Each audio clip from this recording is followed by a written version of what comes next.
আসসালামু আলাইকুম। সবাই কেমন আছেন? আশা করি সবাই ভালো আছেন। আমি এবং আমার মেজো আপু স্যারের বাসায় গিয়েছিলাম আমার প্র্যাকটিক্যাল বিষয়ে জানার জন্য। তো আমাদের বাসা থেকে স্যারের বাসা তেমন দূরে না, অল্প একটু দূরে।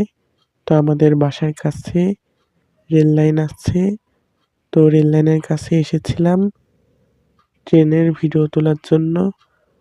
তো এখানে এসে ট্রেনের ভিডিও তুললাম। রেল লাইনের ওইদিকে গেলেই বাজার পাওয়া যাবে। আমাদের বাসা থেকে বাজার তেমন দূরে না, অল্প একটু দূরে।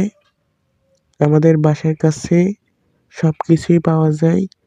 তো বাসায় যাওয়ার সময় তেল পাম্পের এখানে ভিডিও তুললাম। তো আপনারা এই জায়গা চেনেন নাকি অবশ্যই জানাবেন।